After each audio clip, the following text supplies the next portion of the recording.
गण्या पुत्र होती जो सात्विक तयाचा हरिख वाटे देवा. तुकोबाई सांगतात चांगल्या विचाराची लेकरं जन्माला येतील तर त्यांचा आनंद थेट भगवंताला होईल, पण चांगल्या विचाराची लेकरं जन्माला येणं सुद्धा फार दुर्मिळ गोष्ट आहे. तर संतांनी वर्णन केले चांगल्या विचाराची लेकरं जन्माला यायची असतील तर त्याच्या आई वडिलाचं, त्याच्या स्वतःचं आणि त्याच्या कुळाचं सुद्धा पुण्य शिल्लक असावं लागतं. लेकरांच्या वरती लहान वयात चांगले संस्कार झाले तर मुलगा चांगल्या विचाराचा निवडतो. आज बऱ्याच जणीला वाटतं मुलगा असावा पण प्रभू रामचंद्रासारखा मुलगा असेल, येतीलही तुमच्या जन्मी पोटी, पण तुम्ही सांगू तुमच्या पोटी जन्माला आल्यावर प्रभू रामचंद्र येतील पण कौशल्य गुणही तेवढंच महत्वाचं. आज कित्येक कौशल्य जर पाहिलं संध्याकाळची वेळ झाली तर टीव्ही पुढे बसणारे पाहिले. दशरथाला स्वतःच्या हाताला ताट करून जेवावं लागतंय, याच्यापेक्षा दुसरी काय शोकांतिका असतं. कित्येक दशरथ स्वतः बायकोला सुद्धा ताट करून देताना आम्ही पाहिले. मला सांगायचं काय तुम्हाला, संस्कृती आपण जपली पाहिजे. प्रभू रामचंद्रासारखा मुलगा असावा, बाळ ध्रुवासारखा मुलगा असावा, भक्त प्रल्हादांसारखा मुलगा असावा आणि महाराष्ट्राचे राजे छत्रपती शिवाजी महाराजांसारखा मुलगा असावा. चांगल्या विचाराचा पाहिजे. आज आपल्या दारात तुळस, मंदिरावर कळस, महिलांच्या कपाळावरती कुंकू, पुरुषांच्या कपाळावरती बुक्का, महिलांच्या नाकात नथ आणि पुरुषांच्या ओठावर मिशी कुणामुळे जिवंत आहे केवळ महाराष्ट्राचे राजे छत्रपती शिवाजी महाराज. हे विसरून आपल्याला आज देव, देश आणि धर्म त्यांच्यामुळे जिवंत आहे. जाती वेतन भेद करू करू आपणच मेलो, हा या जातीचा तो त्या कुळाचा. मला सांगा 18 पगड जाती धर्मातली मावळी छत्रपती शिवाजी महाराजांना म्हणायचे राजा द्या की एकदा संधी, मरायची संधी मागणारे मावळे होते.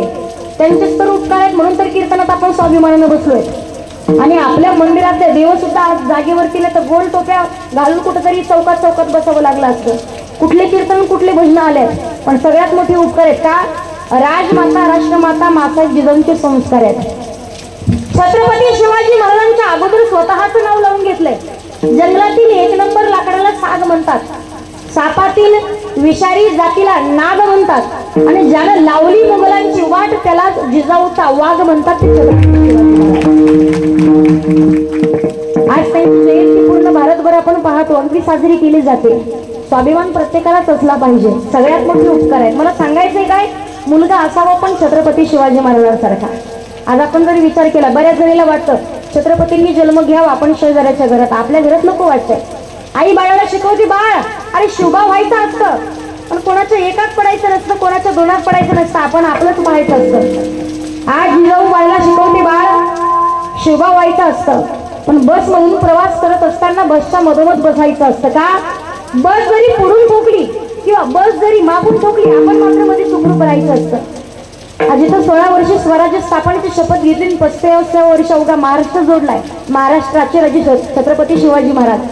आज जर म्हटलं तुम्हाला 16 वर्ष डोक्यातच म्हणणार तुम्ही, मोक्याचं नाही लक्षात येईल. पण सांगू तुम्हाला अवघ्या 16 वर्षात संस्कृत मधून उद्घोषण सारखा ग्रंथ लिहिलाय धर्मवीर छत्रपती संभाजी महाराजांनी. माऊली ज्ञानोबरायांनी भावार्थ दीपिका सारखा, ज्ञानेश्वरी सारखा महान ग्रंथ सांगितला, तोही 16 वर्षात. आणि छत्रपती शिवाजी महाराजांनी स्वराज्याचं तोरण मारण्याची शपथ घेतली, तीही 16 वर्षात. सांगण्याचं काहीतरी शिकण्याचं आहे, पण आपण गोष्टी लक्षात घेत नाही. फक्त नाटकं केल्याने महाराज होत नाही, कानात कुंडल घातले, दाढी मिशा वाढवल्या नाही. आज जयंती साजरी करताना आपण पाहिलं रात्री 12, 1 आणि 2 वाजेपर्यंत डीजे समोर नाचणारे लोक आपण पाहतोय, पण खऱ्या अर्थाने त्यांचे विचार आचरणात आणणं ही काळाची गरज आहे. मुलगा चांगल्या विचाराचा असावा, मुलगी असावी संत जनाबाई, संत मुक्ताबाई, संत बहिणाबाई सारखी. ज्या मुलीसाठी जगाच्या मालकानं सुद्धा एग विठाबाई आणि माझे पंढरीची आई रोज जातं झटकून घ्यावं. जात्यावरती संत जनाबाई म्हणतात सुंदर माझे जाते ग फिरते कौतुके, ओव्या गाव कौतुके तू, ओव्या गाव कौतुके तू. जातं कळतं ना माय, पण असं करा नाही तर असं करा. जातं कळतं का जातं? आता कुठलं जातं राहिलंय. पहिल्या काळात बाई पहाटे 3ला उठायची आणि सकाळी 6 वाजेपर्यंत 5 पायली दळण दळायची. आज महिला मंडळ नाही उठत, आज पुरुष मंडळ उठतात. आपण विचारू कशासाठी? हिटरचं बटन टाकायचं काम पुरुष मंडळाकडं, पिठाचा डबा आणण्याचं काम पुरुष मंडळाकडं. आज तर पहिल्या काळातले पहा मावळे सुद्धा तसेच होते.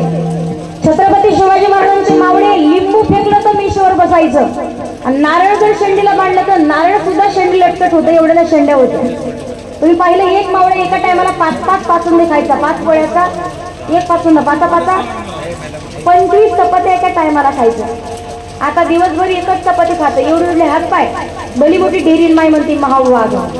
तशाचे वाघ पहिल्या काळासारखे नाही राहत, कारण खाणं चांगलं नाही राहिलं माणसाचं जगणं सुद्धा नाही. विचार सुद्धा अगदी लोक पावत चालले, वाईट विचार डोक्यात येतात, नको नको ते लोक वागतायत, नको नको ते पितात, नको नको ते खायला चालू केलंय. मुलगा असावा मुलगी असावी ते चांगल्या विचाराची. मुलं जगाच्या मालकाला म्हणावं मागावं नक्कीच, पण पुत्र दे ऐसा गुंडा जास्त तीही नव्हती जन्मा कन्या तरी ऐसी देई आणि जैसे मीरा मुक्ताबाई. चांगल्या विचाराचा मुलगा असावा आणि मुलगी देखील चांगल्या विचाराची असावी. संत जनाबाई सारखी ज्या मुलीसाठी जगाच्या मालकानं सुद्धा ज्यांनी जात्यावरती दळण दळावं आणि पंढरीश पांडुरंग परमात्मा जात्यावरती दळण दळू लागण्यासाठी यायचा. सुंदर असे जात्यावरचं गाणं आहे. तुझ्या कृपेने मला विठ्ठला काही नाही गुणे माय बाबा, काही नाही गुणे पांडुरंगा, काही नाही काही नाही गुणे विठ्ठला.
झोपडीत दळण देऊ लागण्याकरिता मुलगी असावी संत मीराबाईंसारखी. आताच्या पोरी जर पाहिले लग्न होईपर्यंत बापाला टेन्शन आहे आणि लग्न झालं तर नवऱ्याला टेन्शन आहे. आई सुद्धा लेकीला शिकवते, पोरी लग्न झालं सासूबाई थोडी जोरात बोलली तर मला फोन कर, तुला घेण्याकरिता येऊ. यानं संसार होत नसतो. पहिला एक काळ होता, आई लेकीला शिकवायची, बाई मुलगी ही कायम तिच्या सासरमध्ये शोभा देत असते. माहेरात किती दिवस राहिली तर लोक कुजबुज करायला चालू करतात, लोक नाव ठेवल्याशिवाय राहत नाही. कारण एकदा का डोक्यावरती अक्षरा पडल्या, ज्या घरात मुलगी उभी गेली त्याच घरातून आडवी बाहेर आली पाहिजे. तसा संसार असावा. आज नातं जोडायला सुद्धा वेळ लागत नाही आणि तेच नातं सोडायला सुद्धा वेळ लागत नाही. जेवढ्या लवकर सुटल्या जातात त्याच्या अगोदर लवकर सुटल्या जातं पहा नातं. मुलगी असावी चांगल्या विचाराची. तुकोबाराय सांगतात, कुणी कन्यापुत्र होते जे साखळी याचा हरी आणि अखंड भगवान परमात्माचं नामचिंतन केल्याची फलप्राप्ती करायची असेल. गीता भागवत करीती श्रवण अखंड चिंतन. विठोबाचे तुकोबाराय सांगतात, गीता ही जगावं कशी शिकवते आणि श्रीमद भागवत ही माणसाला मरावं कसं शिकवते. गीतेचं आणि भागवताचं श्रवण करावं का. श्रीमद भागवत महापुराण कथेत ग्रंथामध्ये सुंदर अशी कथा येते. ज्यावेळेला आपण पाहतो शमीक ऋषींचा अपमान राजा परीक्षितीने घडतोय. राजा परीक्षितीला शमीकांचे पुत्र शृंगाने श्राप दिला, पण 7 दिवस शुकदेव महाराजांच्या मुखार बिंदातून श्रीमद भागवत कथा श्रवण केले तर राजा परीक्षितीच्या जीवनाचा उद्धार झालेला आहे. तर 7 दिवसात मराव कसं शिकला. राजा तरी परीक्षिती राजा मुळात पवित्र होता, पण पिशाच योनीमधून देखील जो मुक्त झालाय. तर आपण पाहतो आत्मदेवाचा पुत्र, त्याचं नाव, आत्मदेवाच्या मुलाचं नाव काय, आत्मदेवाच्या पोराचं नाव काय, येरगी. असं असं काय करतात. आत्मदेवाचं कथा ऐकली तुम्ही आजपर्यंत, भागवत कथा नाही ऐकली कधी. आत्मदेवाचा पुत्र त्याचं नाव धुंदुकारी. धुंदुकारीने जर पाहिलं पिशाच योनीला प्राप्त झालेला होता. नको नको ते वाईट कर्म पाप कर्म केले. पण पहा तुम्ही, धुंदुकारी जेव्हा पिशाच योनीला प्राप्त झाला, पण गोकर्ण मुखार विंदातून गोकर्णाचा 7 दिवस बांबूचा मंडप तयार केला आणि 7 दिवस श्रीमद भागवत कथा ऐकली. तर 7व्या दिवशी 7 कांडे फुटले आणि चतुर्भुज रूप धारण करून प्रगट झाला, म्हणून भागवत ग्रंथाला धन्यता दिली आहे. धन्य ही भागवती वार्ता प्रेत पीडा विनाशिनी सप्ताहोपी तथा धन्य कृष्ण लोक फलप्रद. भागवत ग्रंथाला धन्यता आहे. भागवती माणसाला मरावं कसं शिकवते, तर श्रीमद भगवद्गीता ही माणसाला जगावं कसं शिकवते. मग अखंड नामचिंतन का करावं, गीता भागवत करीती श्रवण अखंड चिंतन नित्य नामी ते प्राणी दुर्लभ आणि लक्ष्मी वल्लभ ते याजवळ. देवाशिवाय जगात आपलं कोणी नाही, त्याचंच भजन करावं लागतं. प्रत्येक ठिकाणी भगवान परमात्मा चराचरामध्ये माणसाची नाती मोहमाया प्रत्येक वेळेपुरती दिलेली आहे. पैसा असेल तर लोक किंमत देतात, नाहीतर संतांनी सांगितलंय बहिणा कुणाची भाव कुणाचा कोण कुणाचे सगळे सोय रे नाही रे नाही रे नाही जगात आपलाय कोण. विठ्ठल माझा माझा माझा माझा मनाना. रोजन लावलं का सगळ्यांनी जोरात म्हणायचं तिकडं. एक काम करू आपण, एकदा मावशा म्हणतील महिला मंडळ भजन तुमचं होईल अगोदर, सगळ्यांनी डोक्यावर पदर घ्या भजन होईपर्यंत. हा भजन झालं की काढून टाका परत. तोपर्यंत इकडे पुरुष मंडळ तुम्ही खाकरून खुकरून घशाला धार लावा, तुमचाही आवाज आला पाहिजे. कुठं कुठं बसलं तुमची तुम्हाला माहिती. सर्व महिला मंडळांनी भजन करायचंय. मनात भरली पंढरी, नाही म्हटलं तर शेजारणीची शपथ तुम्हाला. मनात भरली पंढरी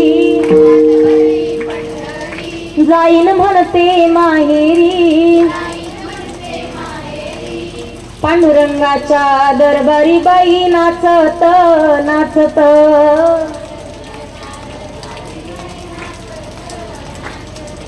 पांडुरंगाच्या दरबारी बाई नाचत नाचत. टाळी वाजवा एकदा तुम्ही तुमच्यासाठी. देवाशिवाय आपलं कोण नाही हे संत सांगतात. देव पहावयाचे गेलो तेथे देवचे होणे आठेलो. देव माझा मी देवाचा देव माझा मी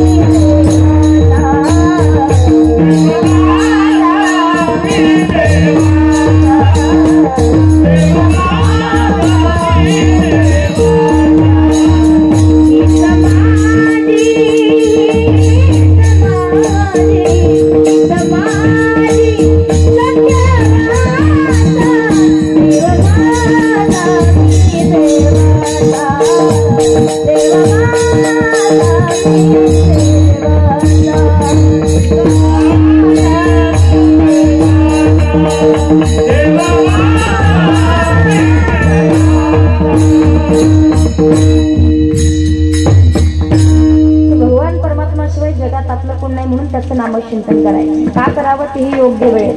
संतांनी वर्णन केले परमार्थ करावा तर ना भाग्यवंत नटे हरी कीर्तनात का जवळ हे सगळे सिद्ध आहे.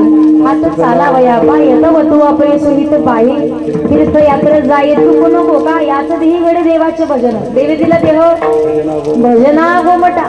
एवढ्या सहजासहजी नाही भेटला हा जन्म.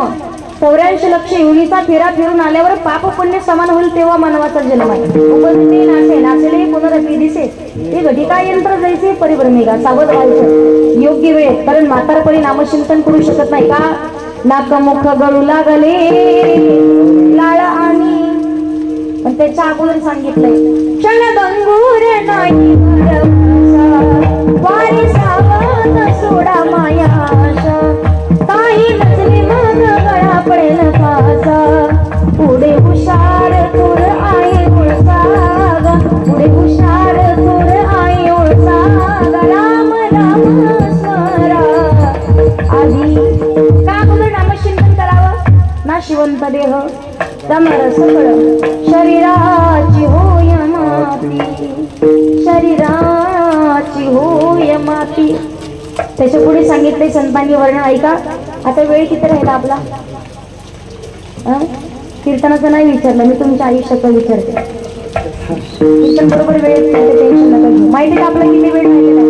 अल्प आयुष्य मानवी देह शतक गणले ते अर्ध रात्र काय मध्ये बालत्व पीडा रोग क्षय काही भजनाचे उरले ते पाहिगा. जिंदगी एक घर है एक ना एक दिन बदलना पड़ेगा मौत जब तुझको आवाज देगी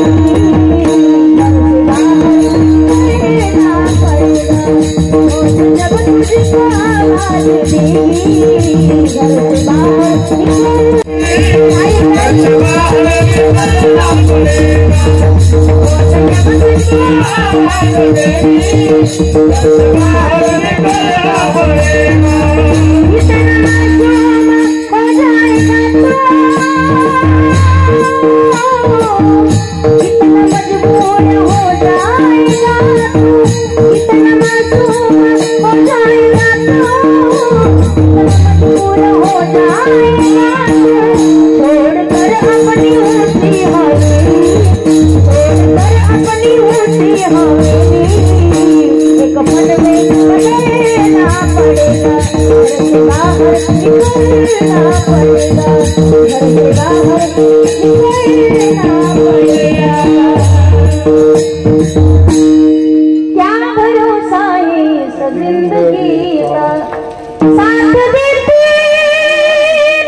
त्यासाठी योग्य वेळेत सावध व्हायचं. भगवान परमात्माचं नामचिंतन करावं. जगद्गुरु तुकोबाराय सांगतात गीता भागवत करीती श्रवण अखंड चिंतन आणि किस्सा व्यक्त करतात जे हिताच्या ठिकाणी जागे आहेत ज्यांचा आनंद भगवंताला होतो जे गीतेचा आणि भागवताचे श्रवण करतात अशांची अभंगाचं श्रवण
Yeah.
येतात. तुका मने मज घडो त्यांची सेवा, तरी माझ्या दैवा पार नाही. जे हिताच्या ठिकाणी जागे ज्यांचा आनंद भगवंताला होतो, जे गीतेचा आणि श्रीमद भागवताचं श्रवण करतं, अशांचे तुका मने मज घडो त्यांची सेवा. वारकरी संप्रदायाच्या नियमानुसार सर्वांनी हात वरती घ्या. महिला पुरुष सर्वांनी हात वरती घ्यायचे.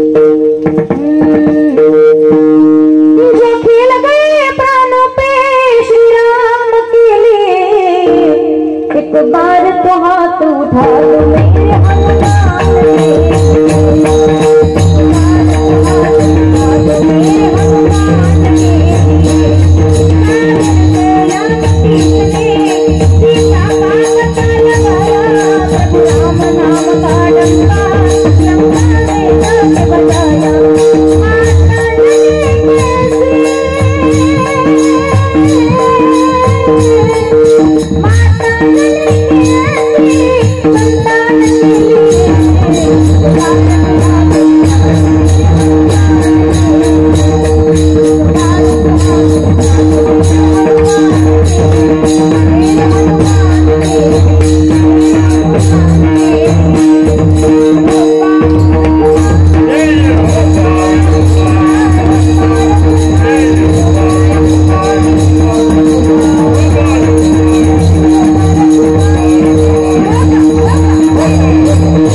संप्रदायाच्या नियमानुसार बंधाचा विस्तार करण्याचा प्रयत्न केलाय.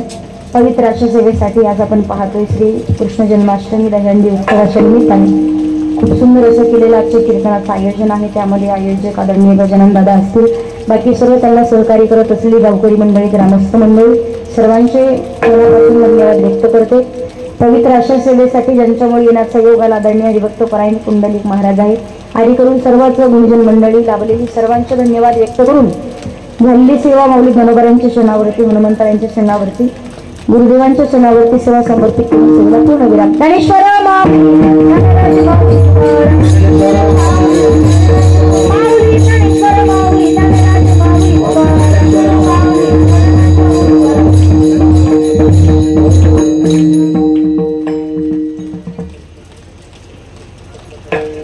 पहिल्या पवित्र अशा सेवेसाठी महाराष्ट्रभर कीर्तन करत असताना कृष्ण जन्माष्टमी आणि दहीहंडीच्या उत्सवाच्या निमित्ताने एका दिवसासाठी एवढा खर्च करणे एवढी सोपी गोष्ट नाही. आज पावसाचं वातावरण आहे, पण सगळी व्यवस्था अगोदरच करून ठेवली होती. राजकीय क्षेत्रातील वेगवेगळी मान्यवर या ठिकाणी उपस्थित होती. सर्वांनी येऊन आपल्या सुंदर अशा गावाला म्हणा या कार्यक्रमासाठी प्रत्येकाने आशीर्वाद देण्याचं काम केलंय. अगदी एक नक्कीच गावानं सहकार्य केलं पाहिजे, गावानं लक्ष दिलं पाहिजे. घराचा जर घर चालवणारा चांगला असेल तर घर चांगलं चालतं, तसा गावाचं सुद्धा गाव चालक चांगला असेल, अगदी गावाकडे प्रत्येक गोष्टीचं लक्ष देणारं असेल. असं ऐकायला भेटलं आल्याच्या नंतर की स्वतःच्या घरचे एका टायमाला दुःख बाजूला ठेवतील, पण रात्रीच्या वेळेला गोरगरिबांच्या हाकेला ओ म्हणत धावून जाणारे आदरणीय आमचे गजानन दादा असतील. सर्वांनी जोरात टाळी वाजून दादांचं स्वागत करायचं. अशी अखंड भगवान गोपाल कृष्णाची सेवा त्यांच्या हातनं घडत राहावी ही भगवान परमात्माच्या चरणावरती प्रार्थना करूया. गावकऱ्यांनी मात्र वेळोवेळी त्यांना अगदी सतर्क राहा आणि त्यांना सुद्धा वेळोवेळी मदत करत राहा, सहकार्य करत राहा. कारण हा कार्यक्रम एकट्याचा नसतो, प्रत्येकाने यामध्ये सहभाग घेतला पाहिजे, प्रत्येकाने या ठिकाणी आलं पाहिजे. म्हणून सर्व गावकरी मंडळी, ग्रामस्थ मंडळींचे देखील धन्यवाद व्यक्त करते. झालेली सेवा भगवंताच्या चरणावरती समर्पित करून सेवेला पूर्णविराम.